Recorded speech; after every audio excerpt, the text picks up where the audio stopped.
할렐루야. 오늘도 하나님 앞에 나와 온라인으로 예배하는 모든 성도님들을 환영합니다.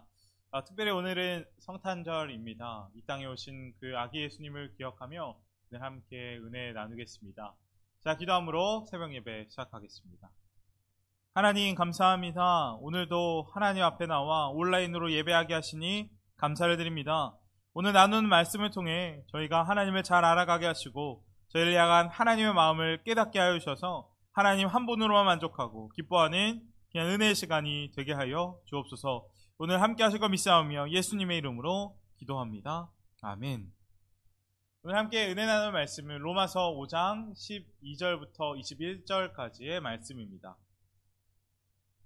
그러므로 한 사람으로 말미암아 죄가 세상에 들어오고 죄로 말미암아 사망이 들어왔나니 이와 같이 모든 사람이 죄를 지었으므로 사망이 모든 사람에게 이르렀느니라. 죄가 율법이 있기 전에도 세상에 있었으나 율법이 없었을 때에는 죄를 죄로 여기지 아니하였느니라. 그러나 아담으로부터 모세까지 아담의 범죄와 같은 죄를 짓지 아니한 자들까지도 사망이 왕노릇하였나니 아담은 옷을 자의 모형이라. 그러나 이 은사는 그 범죄와 같지 아니하니 곧 한 사람의 범죄를 인하여 많은 사람이 죽었은즉 더욱 하나님의 은혜와 또한 한 사람 예수 그리스도의 은혜로 말미암은 선물은 많은 사람에게 넘쳤느니라. 또 이 선물은 범죄한 한 사람으로 말미암은 것과 같지 아니하니 심판은 한 사람으로 말미암아 정죄에 이르렀으나 은사는 많은 범죄로 말미암아 의롭다 하심에 이름이라. 한 사람의 범죄로 말미암아 사망이 그 한 사람을 통하여 왕노릇하였은즉 더욱 은혜와 의의 선물을 넘치게 받는 자들은 한 분 예수 그리스도를 통하여 생명 안에서 왕노릇하리로다. 그런즉 한 범죄로 많은 사람이 정죄에 이른 것 같이 한 의로운 행위로 말미암아 많은 사람이 의롭다 하심을 받아 생명에 이르렀느니라. 한 사람이 순종하지 아니함으로 많은 사람이 죄인 된 것 같이 한 사람이 순종하심으로 많은 사람이 의인이 되리라. 율법이 들어온 것은 범죄를 더하게 하려 함이라. 그러나 죄가 더한 곳에 은혜가 더욱 넘쳤나니 이는 죄가 사망 안에서 왕노릇한 것 같이 은혜도 또한 의로 말미암아 왕노릇하여 우리 주 예수 그리스도로 말미암아 영생에 이르게 하려 함이라. 아멘. 제가 오늘 설교를 준비하는 가운데 큰 은혜가 되었던 시가 있습니다. 그 시는 조동아 시인의 나 하나 꽃피어 라는 시입니다. 제가 잠시 이 시를 읽어드리겠습니다. 나 하나 꽃피어 풀밭이 달라지겠냐고 말하지 말아라. 내가 꽃피고 나도 꽃피면 결국 풀밭이 온통 꽃밭이 되는 것 아니겠느냐. 나 하나 물들어 산이 달라지겠냐고도 말하지 말아라. 내가 물들고 너도 물들면 결국 온 산이 활활 타오르는 것 아니겠느냐. 이 시가 우리에게 말해주고 있는 의미는 분명합니다. 향기로운 꽃밭이나 아름다운 그 단풍의 시작은 작고 작은 하나에서부터 시작되었다는 것입니다. 우리는 때로 나 하나쯤이야 라고 생각하며 작은 것을 하찮게 여기고 별것 아니라고 생각합니다. 그러나 오늘 시처럼 모든 아름다운 일, 모든 위대한 일은 그 작은 하나에서부터 시작이 될 것입니다. 얼마 전 저는 또 나 하나쯤이야 라는 작장의 미상의 글을 보게 되었는데 그 내용은 다음과 같았습니다. 한 자루의 촛불이 어둠을 몰아낼 수 있고 한 번의 웃음이 우울함 날려보낼 수 있다. 한 걸음이 모든 여행의 시작이다. 한 단어가 모든 기도의 시작이다. 한 사람의 인생이 세상에 엄청난 차이를 가져다 줄 수 있다. 이 모든 것이 당신 한 사람에게 달린 일이다. 작아 보이고 아무것도 아닌 것처럼 보이는 그 한 사람의 영향력이 얼마나 중요한지를 우리에게 말해주고 있는 것입니다. 그리고 이것은 성경 말씀과도 정확하게 일치하고 있지 않습니까? 예레미야서 5장 1절 말씀 보면 이런 말씀이 있습니다. 너희는 예루살렘 거리로 빨리 다니며 그 넓은 거리에서 찾아보고 알라. 너희가 만일 정의를 행하여 진리를 구하는 자를 한 사람이라도 찾으면 내가 이 성읍을 용서하리라. 아멘. 이 말씀은 하나님께서 말씀하시는 것입니다. 예루살렘의 정의를 행하며 진리를 구하는 그 단 한 사람이라도 있다면 이스라엘을 용서하시고 심판하지 않겠다라고 말씀하시는 것입니다. 그러나 결국 이스라엘은 어떻게 되었습니까? 안타깝게도 그 한 사람이 없어서 멸망하게 되었습니다. 한 사람의 영역이 그토록 중요하다라고 우리에게 말씀하시는 것입니다. 오늘 본문 말씀에도 계속 반복되어 나오는 단어가 있습니다. 그 단어는 바로 한 사람이라는 단어입니다. 오늘 본문을 보면 한 사람이라는 단어가 10번이나 이상 반복되는 것을 볼 수 있는데, 사도 바울도 한 사람의 영향력이 그토록 중요하다라는 것을 우리에게 말해주고 있는 것이 아닐까 합니다. 그렇다면 오늘 본문에 사도 바울이 그토록 강조하는 그 한 사람은 어떤 사람일까요? 저는 특별히 오늘 본문 말씀을 통해 세 종류의 한 사람을 보기 원하는데, 그 사람들은 어떤 사람이고 우리에게 지금 어떤 영향력을 끼치고 있는지 이 시간 함께 은혜를 나누도록 하겠습니다. 오늘 본문 12절의 말씀을 보면 그러므로 라는 접속사로 시작되는 것을 보게 됩니다. 이 접속사 그러므로는 앞에 나왔던 내용을 다시 한번 정리해주는 단어인데, 저희가 저번 주에 함께 말씀을 나누었듯이 사도 바울은 이롭다함을 받은 그 성도의 삶이 하나님과 화해한 삶이라는 것을 말하면서 그 화해 중심에는 예수 그리스도가 있다고 우리에게 말씀하였습니다. 그런데 저번 주에 함께 말씀을 나누었듯이 하나님과 우리가 화해할 필요가 있다는 것은 무엇을 의미했습니까? 하나님과 우리의 관계가 죄로 인해 단절되어 버리고 깨져 버렸다는 것을 의미한다고 했습니다. 그리고 하나님과 우리의 관계가 깨져버린 것이 어디서부터 시작되는지를 찾아가다 보면 오늘 본문에 등장하는 첫 번째 사람에게 이르게 되는데, 그 사람이 바로 아담입니다. 오늘 본문 12절 말씀입니다. 그러므로 한 사람으로 말미암아 죄가 세상에 들어오고 죄로 말미암아 사망이 들어왔나니 이와 같이 모든 사람이 죄를 지었으므로 사망이 모든 사람에게 이르렀느니라. 아멘. 아담 한 사람 때문에 우리에게 죄와 죽음이 들어왔고 모든 사람은 죄의 영향력 아래 살아갈 수밖에 없다라는 것입니다. 우리가 아시다시피 이 말씀은 이 아담이 범죄한 내용은 창세기 3장 말씀을 배경으로 하고 있는데, 하나님께서 아담에게 모든 것을 할 수 있는 자유를 주셨지만 딱 한 가지 금령을 내리셨습니다. 바로 에덴 동산 중앙에 있는 선악과를 먹지 못하게 한 것입니다. 선악을 알게 하는 나무의 실과는 먹지 말라, 내가 먹는 날에는 정녕 죽으리라 하신 것입니다. 그렇다면 하나님께서는 왜 굳이 선악과를 만드셔서 죄가 세상에 들어오게 만드셨습니까?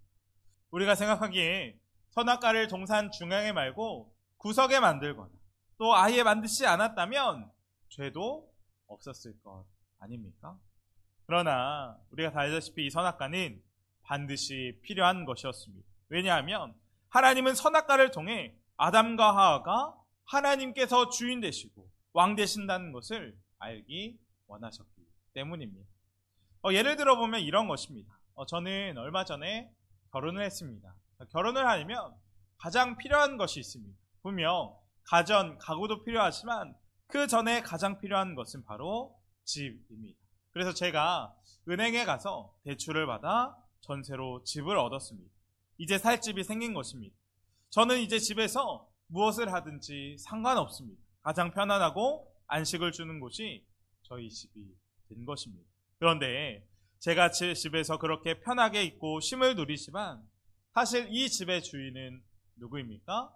제가 아니라 집 주인입니다. 그리고 저는 그 은행 대출 이자를 갚으면서 이 집 주인이 제가 아니라는 것을 뼈저리게 느끼고 있습니다. 그리고 이것은 선악과도 마찬가지일 것입니다. 하나님이 선악과를 두신 이유는 아담과 하와가 동산 중앙에 있는 그 선악과, 하나님이 먹지 말라고 명령하신 그 선악과를 보면서 하나님만이 왕이시고 하나님만이 그들의 주인이시라는 것을 확실하게 말씀하고 있는 것입니다. 그러나 안타깝게도 그들은 어떻게 되었습니까? 뱀의 유혹에 넘어가 자기 자신이 하나님처럼 될 수 있다는 그 마음에 선악과를 먹어버렸습니다. 그리고 그 한 사람 아담의 죄가 여전히 지금도 우리 마음에 영향을 미치고 있습니다. 많은 사람들은 아담으로 인하여 우리 안에 죄가 들어왔다는 말씀에 의문을 제기합니다. 아담이 선악과를 따먹은 것이지 왜 내가 죄를 짓다고 여겨져야 하며 벌을 받아야 하는지 심판을 받아야 하는지 이해를 하지 못합니다. 그러나 아담으로부터 우리에게 죄가 내려왔다는 누구도 부인할 수 없는 확실한 증거가 있습니다. 그것은 무엇입니까? 우리 마음 가운데 있는 죄성입니다. 저번에 함께 살펴보았듯이 로마서 1장 29절부터 31절까지의 말씀에서는 하나님께서 사형에 해당한다고 하신 죄가 구체적으로 나열되어 있습니다. 그런데 우리는 그 말씀을 보며 깜짝 놀랄 때가 있습니다. 왜냐하면 세상에서 별것도 아닌 것과 같은 그런 죄들이 별거 되었기 때문입니다. 시기, 분쟁, 수군거리는 자, 오만한 자, 자랑하는 자, 부모를 거역하는 자, 우매한 자, 신의가 없는 자, 무정한 자, 무자비한 자. 우리가 생각하기에 정말 아무것도 아닌 것 같은, 수군거리는 것 같지도 하나님 앞에 사형에 해당한다는 죄가 되는 것입니다. 또 사사기 말씀에 그때 이스라엘의 왕이 없었으므로 사람이 각기 자기 소견에 오르는 대로 행하였다라는 말씀이 있습니다. 그것이 하나님 앞에 큰 죄가 되었다는 것입니다. 그렇다면 왜 자기가 자기 마음대로 생각하고 행동한 것이 하나님 앞에 큰 죄가 되겠습니까? 자기 생각에 옳은 대로 행한 것은 하나님의 왕되심을 거부하는 가장 큰 죄이기 때문입니다. 앞서 말했듯이 우리는 에덴 동산에 있는 선악과와 나와 전혀 상관없다고 생각합니다. 때로는 그 선악과를 내가 따먹었지 않았다고 이야기합니다. 아담과 우리는 전혀 상관없어 보입니다. 그러나 사실 지금도 우리는 아담의 죄의 영향 아래에 있는 사람들입니다. 하나님께서 하나님 되심을 인정하지 않고 피조물인 우리가 내 인생의 주인이 되어 살아갑니다. 그리고 그 모습이 바로 에덴 동산의 아담과 같이 선악과를 따먹고 있는 우리의 모습이 아니겠습니까? 이 시간 우리가 한 사람, 아담의 영향 아래에 있는 사람이라는 그 사실, 우리가 죄인이라는 사실을 반드시 깨닫기 원합니다. 앞서 말했듯이 그렇게 한 사람으로 인해 죄가 들어오게 되었습니다. 그래서 하나님은 하나님과 우리를 다시 회복시켜줄 다른 한 사람이 필요했습니다. 그 한 사람이 누구입니까? 바로 예수 그리스도입니다. 그래서 예수님께서 이 성탄절 가장 낮고 낮은 그 말구에 오셔야 했던 것 아니겠습니까? 15절 말씀 제가 다시 한번 읽겠습니다. 한 사람의 범죄로 많은 사람이 죽었으나 하나님의 은혜와 예수 그리스도 한 사람의 은혜로 말미암은 선물은 많은 사람에게 더욱더 넘쳐나게 되었습니다. 아멘. 아담으로 인하여 온 인류에 죄가 들어왔던 것처럼 예수님으로 인하여 온 인류에게 생명이 찾아오게 된 것입니다. 사도 바울은 5장 15절부터 19절 말씀을 통해 아담으로 인한 타락과 예수 그리스도로 인한 구원을 선명하게 대조해서 우리에게 말해주고 있습니다. 그런데 이 말씀에서 또 계속 반복되어져 나오는 단어가 있는데 그 단어는 바로 왕노릇하다라는 말씀입니다. 왕노릇하다, 왕노릇하다.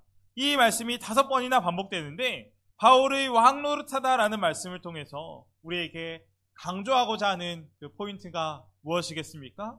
우리가 죄 아래 있는 아담의 영향력 아래 있는 사람이었지만 이제 예수님으로 말미암아 우리를 다스리는 주인이 완전히 바뀌었다라는 것을 말해주고 있는 것입니다. 아담으로 대표되는 이 죄와 죽음의 권세가 들어진 이 땅의 아담으로의 죄로 우리는 태어날 때부터 죄의 우리 안에 들어가게 되었지만 이제 예수 그리스도의 십자가 은혜를 통하여 이제 내가 의와 생명의 영역으로 들어가게 된 존재라는 것을 우리에게 확실하게 말해주고 있는 것입니다. 따라서 우리가 여전히 죄에게 종노릇하며 구원의 감격도 없이 피곤하고 혼란스럽고 낙심하며 욕심을 부리고 미워하며 싸우고 우울하게 사는 것은 하나님의 계획이 아니라는 것을 확실히 알아야 할 것입니다. 분명 하나님의 계획은 우리가 예수님을 믿는데도 불구하고 여전히 죄 아래 살아가는 그 모습이 하나님의 계획이 아닐 것입니다. 하나님의 계획은 예수님 안에서 우리가 생명 안에서 왕노릇하는 것, 그것이 바로 하나님의 계획입니다. 오늘 말씀을 보며 우리의 삶을 돌아보았으면 좋겠습니다. 우리의 삶 가운데 우리는 누구를 왕으로 모시며 이 세상을 살아가고 계십니까? 저는 설교 서두에 세 종류의 한 사람을 묵상해 보자고 말씀을 드렸습니다. 그래서 먼저 저희가 아담과 예수님에 대해서 살펴보았는데 그렇다면 제가 함께 보기 원하는 마지막 한 사람은 누구일까요? 그 마지막 한 사람은 바로 우리들입니다. 분명 우리는 하나님께서 찾고 계시는 한 사람입니다. 우리는 어두운 세상을 예수님과 함께 밝히고 회복시킬 하나님의 마지막 희망인 것입니다. 하지만 우리가 알아야 할 것은 무엇입니까? 우리 앞에는 여전히 두 갈래의 길이 놓여져 있다는 것입니다. 한 가지는 자신의 욕망을 위해서 하나님의 뜻에 불순종한 아담의 길이고, 또 다른 하나는 하나님 뜻에 순종한 예수님의 십자가 길입니다. 분명 불순종의 길, 아담의 길은 넓어 보이고 편해 보일지 모르지만 그 길은 허무와 근심의 길일 것입니다. 하지만 예수님이 가신 그 길은 어떤 길입니까? 그 길은 좁은 길처럼 보이지만 사실은 은혜의 길이고 기쁨의 길입니다. 이 시대 가운데 하나님은 아담의 길을 떠나서 그리스도의 길을 걷는 한 사람을 찾고 계십니다. 그 한 사람이 우리가 되기를 원합니다. 오늘 보면 19절 말씀입니다. 한 사람이 순종하지 아니함으로 많은 사람이 죄 있는 것 같이 한 사람이 순종하심으로 많은 사람이 의인이 되리라. 아멘. 우리가 예수님의 순종의 길을 걸어 우리를 통해 온 산이 주님의 향기로 물들기를 주님의 이름으로 축복합니다. 말씀을 마칠 텐데 우리는 때로 나 한 사람의 영향력이 얼마나 크겠어, 나 혼자 무엇을 할 수 있겠어 라고 생각할 때가 있습니다.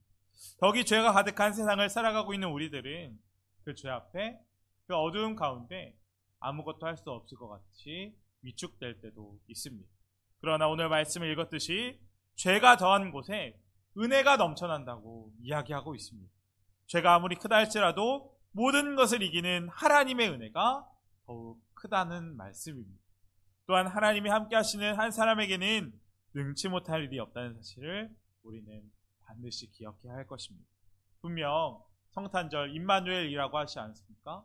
하나님께서 분명 우리와 언제나 항상 함께 하실 것입니다. 우리가 이 사실을 확실히 믿음으로 하나님의 마음이 합한 참된 그리스도인 참 순종의 한 사람이 되는 저와 여러분이 되기를 주님의 이름으로 축복합니다. 이 시간 함께 기도하겠습니다. 첫 번째로 기도할 것은 우리가 한 사람이 순종하심으로 많은 사람이 의인이 된 것처럼 우리도 오직 순종함으로 많은 사람들에게 영향력을 끼치는 사람이 되게 해달라고 기도하겠습니다. 분명 한 사람, 아무 힘도 없고 별것 없어 보이지만 모든 위대한 일은 한 사람에서부터 시작된 줄 믿습니다.